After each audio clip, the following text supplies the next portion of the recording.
Baiklah, Assalamualaikum warahmatullahi wabarakatuh. Kenalkan, saya Muhammad Rizal Ramadan dan rekan saya Nia Handayani. Pada kesempatan kali ini saya akan mempresentasikan proyek perancangan logika lanjut dan proyek judul dari proyek kami adalah sistem kontrol elevator menggunakan VHDL. Langsung saja untuk deskripsi sistem. Yang pertama, pada perkembangan saat ini, elevator memiliki sistem kontrol yang canggih. Fasilitas yang ada semakin kompleks dan sistem kontrolnya menjadi semakin rumit. Elevator saat ini sudah dilengkapi sistem kontrol yang menggunakan PLC, microcontroller, maupun microprosesor. Sedangkan FPGA merupakan media alternatif yang dapat digunakan implementasi sistem kontrol elevator tersebut. Dalam sistem ini dibuat rangkaian sistem kontrol elevator sederhana. Perangkat lunak yang digunakan adalah Quartus. Sistem kontrol elevator ini digunakan untuk mengendalikan elevator yang memiliki batas 5 lantai. Dan untuk spesifikasi sistemnya, di sini yang pertama adalah panel bagian dalam elevator, dan yang kedua, panel bagian dalam elevator memiliki tombol untuk menuju ke lantai yang akan dituju dan tombol buka pintu untuk menahan pintu tetap terbuka bila diperlukan pada saat elevator dalam keadaan berhenti. Dan gambar di samping adalah ilustrasi dari panel bagian dalam elevatornya. Dan untuk bagian luar, panel bagian luar elevator pada setiap lantai memiliki tombol untuk request masuk ke elevator, sehingga penumpang bisa memanggil atau request elevator dan masuk ke elevator. Dan untuk ilustrasinya bisa dilihat di gambar di sebelah kanan. Dan yang terakhir, indikator posisi elevator. Elevator juga dilengkapi indikator posisi elevator, bisa juga berupa 7 segment atau perangkat display lain, sehingga posisi elevator bisa diketahui ada pada lantai berapa dan apakah sedang naik ataupun turun. Dan ilustrasinya ada di sebelah kanan. Kemudian ini ada VSM, dan gambar tadi mengilustrasikan state diagram cara kerja dari elevator 5 lantai. Elevator ini bergerak berdasarkan perintah atau request baik dari dalam elevator maupun dari luar elevator. Nah, kemudian elevator akan membandingkan posisi elevator saat ini dengan lantai yang akan dituju sesuai request, sehingga elevator akan bisa menentukan arah gerak naik atau turunnya. Dan di sini bisa kita lihat.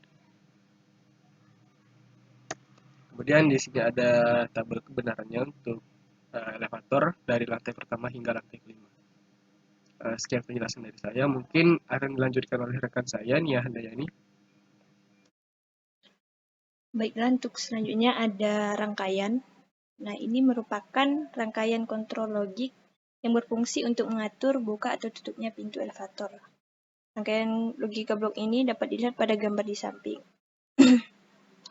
Ini dia rangkaian kontrol logik yang berfungsi untuk mengatur dari buka tutup pintu untuk elevator.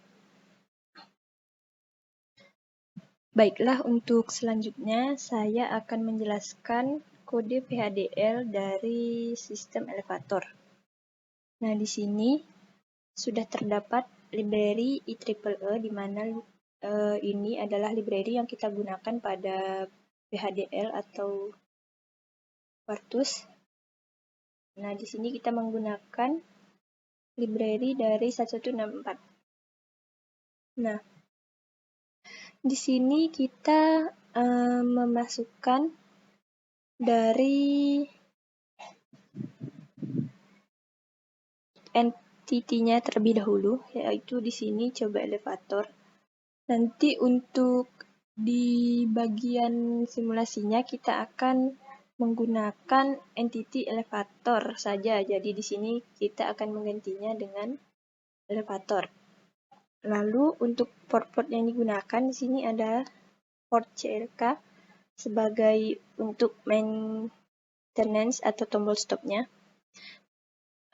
Dan di sini ada port manual untuk buka pintu, yang mana dari dalam atau dari luar diseri dengan luar atau diseri dengan sensor. Elevator hanya pada saat berhenti. Nah, jadi untuk manual buka pintu ini bisa dilakukan dari dalam atau dari luar oleh user, sedangkan bisa juga dengan menggunakan sensor. Lalu ada IN 1, 2, 3, 4, dan 5. Ini tombol yang ada pada elevator sendiri untuk tempat tujuan user akan menuju ke lantai berapa.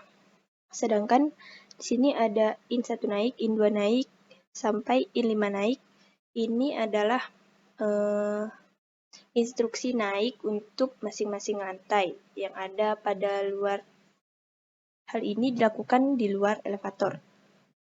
Nah, ini juga terdapat in1 turun sampai in5 turun, dan ini dilakukan juga untuk instruksi turun pada masing-masing lantai, dan untuk instruksinya ini berada di luar elevator.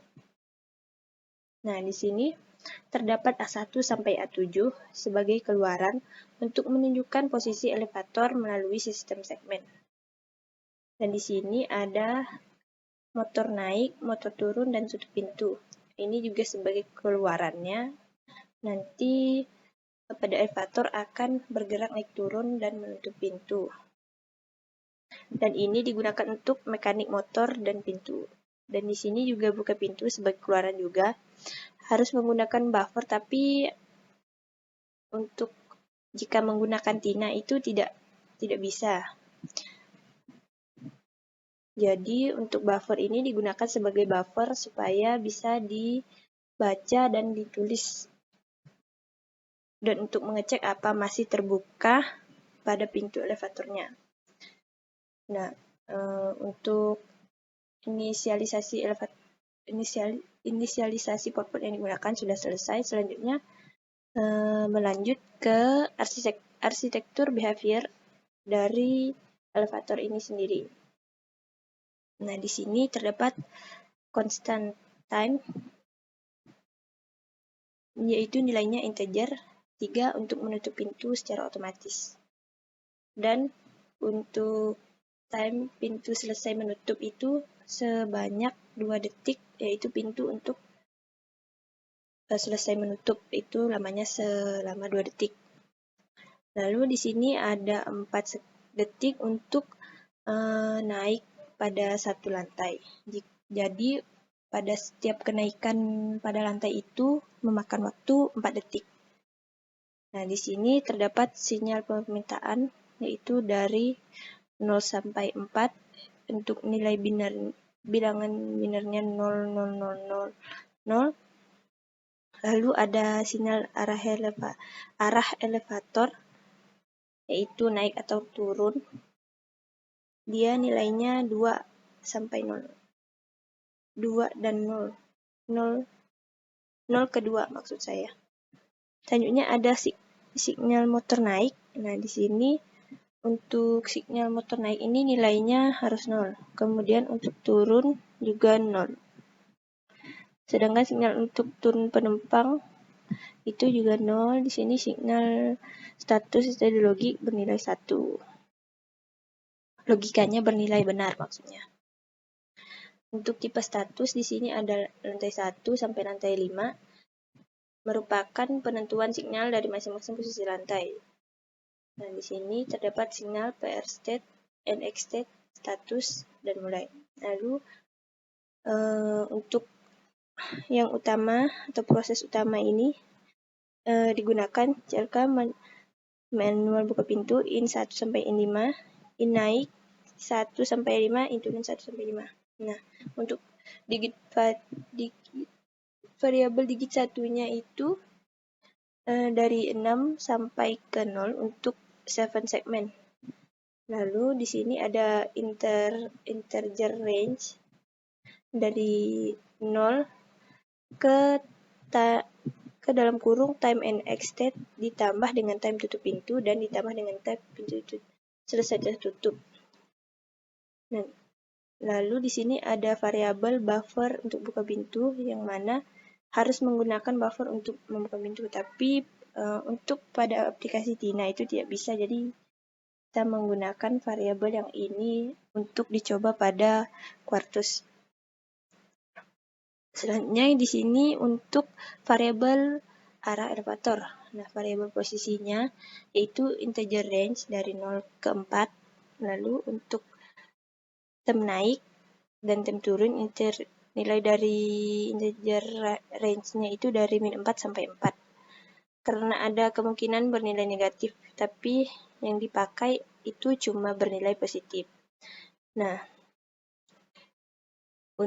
kenapa ini bisa bernilai negatif? Kadang ada elevator yang sampai ke bawah. Jadi sampai memakai range-nya itu negatif. Nah, di sini untuk variabel temp-nya itu dari 1 sampai 2. Kemudian lanjut ke logikanya. Jika CLK bernilai 1, maka kita akan mengecek permintaannya. Jika permintaannya itu 0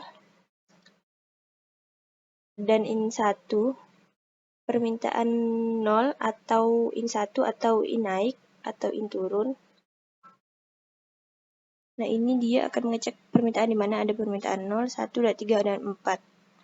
Kemudian di sini ada case state di mana saat lantai 1 maka posisi 0, lantai 2 posisinya 1, lantai 3 posisinya 2, lantai 4 posisinya 3, lantai 5 posisinya 4. Lalu jika I dalam 1 ke 4 loop harus ada dalam range consta. Jika permintaan I 1 dan tempat naik sama dengan I dikurang posisi. Jika tidak, maka nilainya 0. Lalu ini untuk perulangannya sudah diselesaikan. Ini juga untuk menggunakan untuk turun.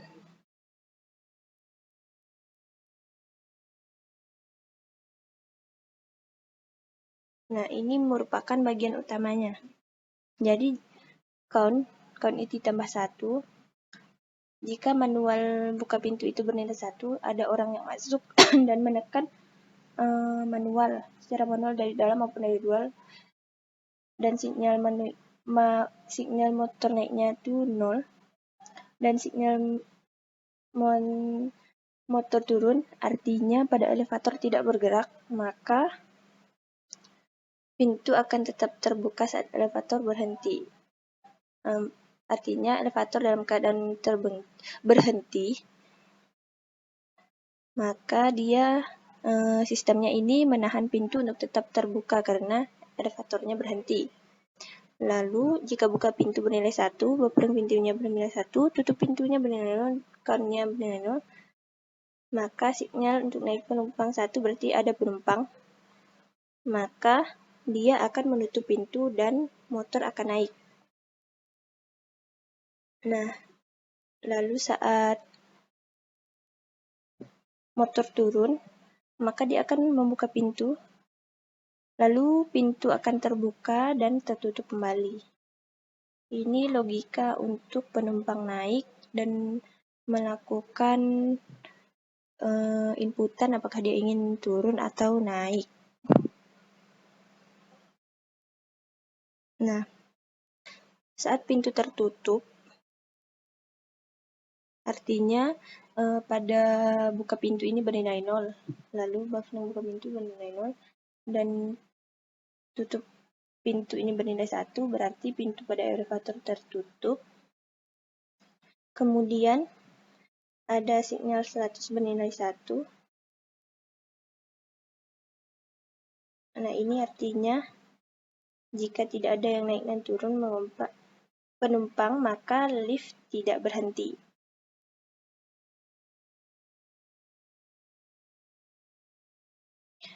Nah, di sini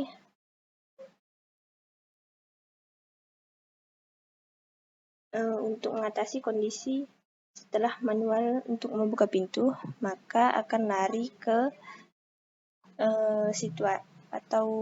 lari ke kondisi ini sehingga harus pintunya ditutup.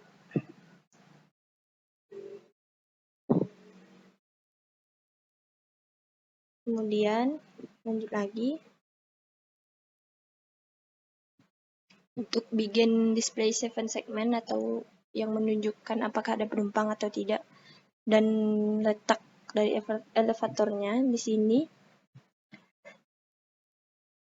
saat lantai digit 1 itu 1111001, maka permintaan itu bernilai 1. Bila lantai sudah sama dengan yang diminta, maka permintaan pada lantai tersebut dinolkan. Nah, jadi saat misalkan penumpang sudah menyampai pada tujuannya dan sesuai dengan permintaan, jadi permintaannya akan berubah menjadi 0 karena sudah selesai.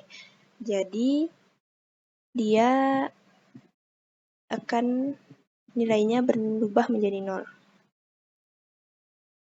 Nah, ini untuk logika untuk lantainya.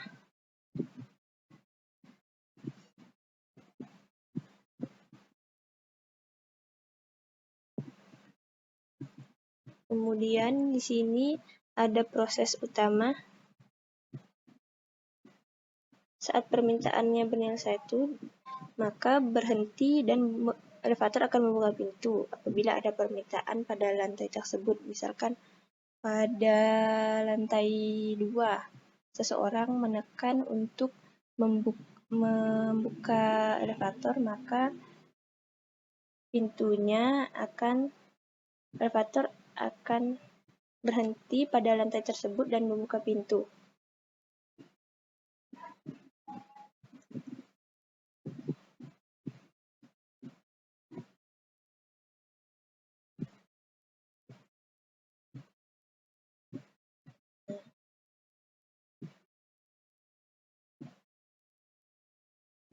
Di sini dapat dilihat jika pada lantai 2 permintaannya bernilai 1, untuk sinyal motor naik dan motor turunnya 0, dan ada penumpang yang masuk. Jika tidak ada penumpang, maka elevatornya akan naik. Nah, selanjutnya jika lantai 3,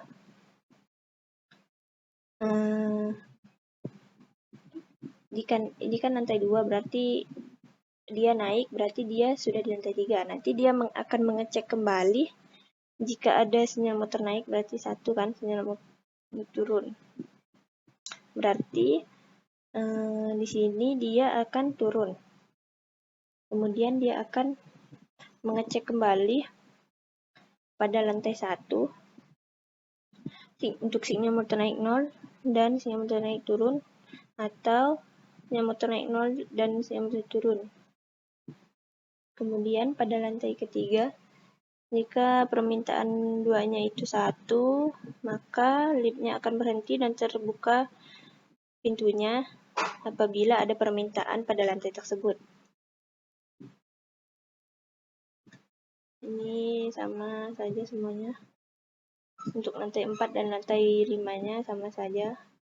Nah, mungkin ini dia yang dapat saya sampaikan untuk penjelasan dari kode program VHDL untuk sistem elevator.